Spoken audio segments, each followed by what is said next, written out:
She didn't look at me when she said it. I want a divorce. Just that. Flat. Like she was ordering a coffee.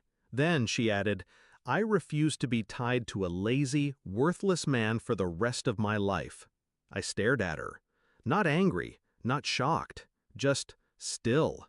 She didn't know what I'd built behind closed doors, what I'd been stacking in silence year after year while she rolled her eyes at my failed dreams. I let her think I'd failed, that I was safe to insult. She had no idea that I'd crossed $750,000 this quarter alone. No idea that the code I was writing in that pathetic little office was running 6 Fortune 500 companies' back-end infrastructure. No idea I'd become someone she could never touch, until she married my best friend and choked on her own arrogance. It started years ago, little digs. You'll never be more than a freelancer. You're not like Jason, he's ambitious. Jason, my best friend. Until he started staying over even when I wasn't home. Until she stopped asking if I was hungry at night. I played the part, quiet, predictable, weak. Let her script my role in her self-righteous little drama. But I watched. I recorded.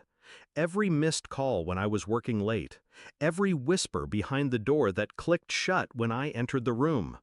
When she left, she didn't ask for alimony, didn't even take the car. She thought she was upgrading, thought she was trading me in for a man with potential. The joke wrote itself.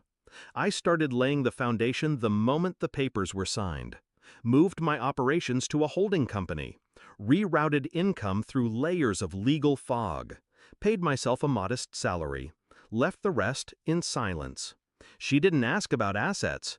Didn't know about the crypto wallet. Didn't notice the Delaware LLC under my dead uncle's name. Jason moved into my old house. She called it a fresh start. I called it a graveyard. 6 months later, I made the Forbes Tech Innovators list. Small column, no photo, just a name. She didn't recognize the business, but Jason did. He called me, congratulated me, his voice tight. I could hear the panic leaking through. He'd married into poverty, and I'd buried the truth just deep enough to watch them both dig. She showed up at my office. Tight dress, new ring, old tricks. I didn't know you were doing this well, she smiled. I leaned back in my chair, offered nothing. Jason hovered behind her, smaller somehow, less golden than he used to be. I slid a folder across the desk.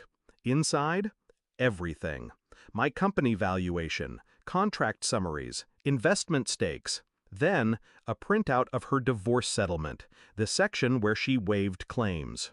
She flipped through it. I watched the color drain. You didn't ask, I said. Jason didn't speak. His hands curled into fists. Not for me, for her. It was already happening. The blame, the regret, the beginning of their unraveling. I stood, adjusted my jacket. Thanks for setting me free, I said. I invited them to a gala. Didn't say it was mine. They arrived dressed to be noticed. She smiled when she saw me. Jason looked uncertain. Until the host took the mic and thanked Mr. Walker for single-handedly funding the event. All eyes turned to me.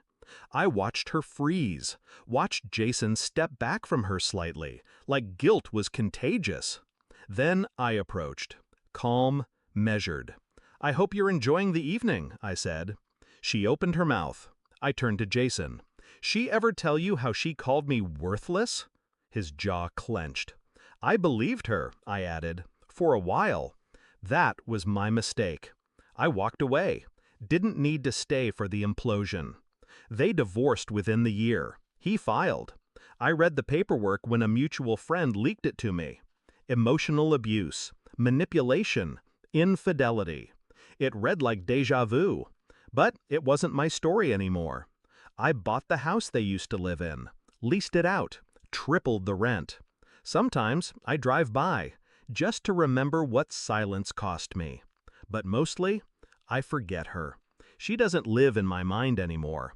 just in my rearview mirror, small and shrinking. Moral of the story: never mistake someone's silence for weakness. The loudest revenge is the one whispered by success. When those who doubted you realize too late that they traded gold for dust.